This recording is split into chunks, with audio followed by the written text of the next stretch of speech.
Greetings, citizens of the world. Special Counsel Robert Mueller's office has issued subpoenas to the Trump Organization seeking documents about its past dealings inside Russia.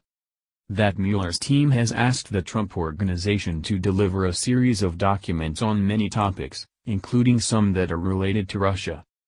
According to the Times, the subpoena is the first known time that the special counsel demanded documents directly related to President Trump's businesses, bringing the investigation closer to the president.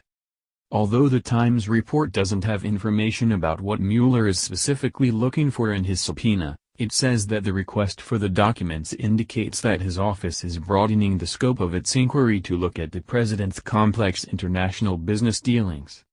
The Trump Organization is an umbrella company that oversees Trump's many businesses. Trump in the past has signaled that Mueller's team would be crossing a red line if it looked into his past business dealings, although Mueller could justify investigating such dealings on the grounds that they may explain why Russian officials worked to help get Trump elected in 2016. In 2008, for example, Donald Trump Jr. said that Russians make up a pretty disproportionate cross-section of a lot of the Trump Organization's assets, while also adding that we see a lot of money pouring in from Russia. The special counsel, Robert S. Mueller III, has subpoenaed the Trump Organization in recent weeks to turn over documents, including some related to Russia, according to two people briefed on the matter. The order is the first known instance of the special counsel demanding records directly related to President Trump's businesses, bringing the investigation closer to the president. The breadth of the subpoena was not clear, nor was it clear why Mr. Mueller issued it instead of simply asking for the documents from the company, an umbrella organization that encompasses Mr. Trump's business ventures. Mr. Mueller ordered the Trump Organization to hand over records related to Russia and other topics he is investigating, the people said. The subpoena is the latest indication that the investigation, which Mr. Trump's lawyers once regularly assured him would be completed by now, will continue for at least several more months. Word of the subpoena came as Mr. Mueller appears to be broadening his inquiry to examine the role foreign money may have played in funding Mr. Trump's political activities. In recent weeks, Mr. Mueller's investigators have questioned witnesses, including an advisor to the United Arab Emirates, about the flow of Emirati money into the United States.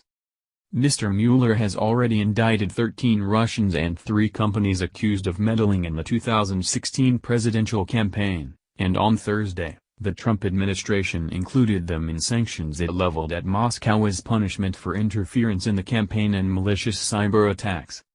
The Trump Organization has typically complied with requests from congressional investigators for documents for their own inquiries into Russian election interference, and there was no indication the company planned to fight Mr. Mueller's order. Continue reading the main story. The Trump White House. The historic moments, head-spinning developments and inside the White House intrigue. U.S. military helicopter crashes in Iraq with 7 aboard. March 15. Trump readies sweeping tariffs and investment restrictions on China. March 15. Cyber attacks put Russian fingers on the switch at power plants, U.S. says. March 15. There will always be change, Trump says as more personnel shakeups loom. March 15. Trump administration penalizes Russians over election meddling and cyber attacks. March 15. See more. Related coverage. Trump asked key witnesses about matters they discussed with special counsel March 7, 2018.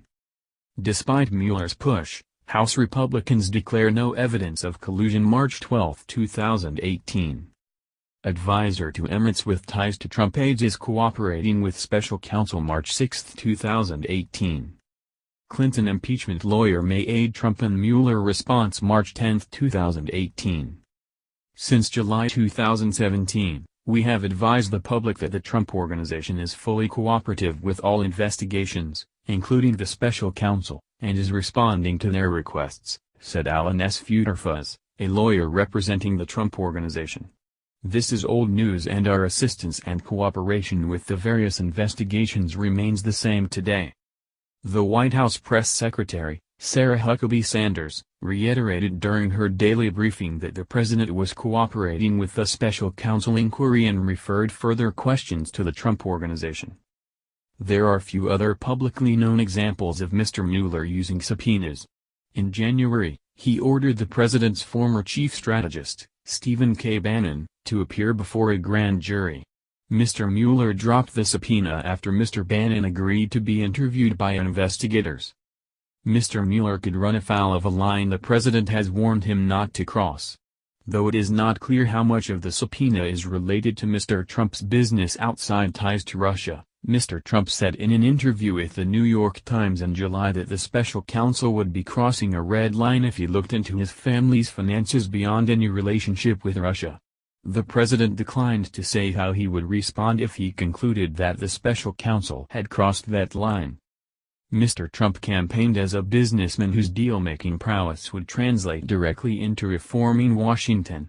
The argument helped propel him to the White House, but the Trump Organization has been a magnet for criticism from Democrats, ethics watchdogs and some Republicans, who expressed concern that he remained vulnerable to conflicts of interest because he did not separate from the company. Before Mr. Trump was sworn in, he pledged that he would stay uninvolved in his businesses while in office but insisted it would be too punitive for his business partners for him to divest from the company altogether. Among the Trump Organization's holdings are golf clubs, hotels and licensing agreements for the use of the Trump name on properties and other products. While its holdings are complex, the company has always been run like a small, family-owned business. Mr. Trump brought in his 3 eldest children to help run the enterprise. The Trump Organization is not publicly held, making it difficult to determine where it receives its money and invests it. The company has said that it never had real estate holdings in Russia, but witnesses recently interviewed by Mr. Mueller have been asked about a possible real estate deal in Moscow.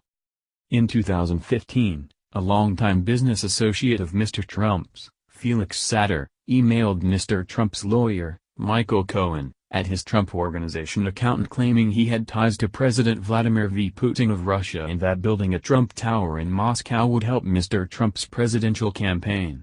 Mr. Trump signed a non-binding letter of intent for the project in 2015 and discussed it at least 3 times with Mr. Cohen. A revealing comment about Russia by Eric Trump, the president's middle son, also drew scrutiny when it emerged last year. James Dodson, a longtime golf writer from North Carolina, said offhand in a radio interview that Eric Trump, who oversees the golf courses for the Trump Organization, told him in 2013 that the Trumps relied on Russian investors to back their golf clubs. Eric Trump has denied those remarks. Mr. Mueller was appointed in May to investigate whether Mr. Trump's campaign colluded with the Russians to influence the 2016 election and any other matters that may arise from the inquiry. A month later, the White House counsel, Donald F. McCain, threatened to quit after Mr. Trump asked him to have Mr. Mueller fired because the president believed he had conflict of interest issues that precluded him from running the special counsel investigation. Mr. Mueller is also examining whether the president has tried to obstruct the investigation. Mr. Trump's lawyers are in negotiations with Mr. Mueller's office about whether and how to allow his investigators to interview the president. Mr. Mueller's office has shared topics it wants to discuss with the president, according to 2 people familiar with the talks. The lawyers have advised Mr. Trump to refuse an interview, but the president has said he wants to do it, as he believes he has done nothing wrong and can easily answer investigators' questions. At the same time, Mr. Trump is considering whether to bring on a new lawyer to help represent him in the special counsel's investigation. Last week, Mr. Trump spoke with Emmett T. Flood, a longtime Washington lawyer who represented former President Bill Clinton during the impeachment process, about coming into the White House to deal with the inquiry.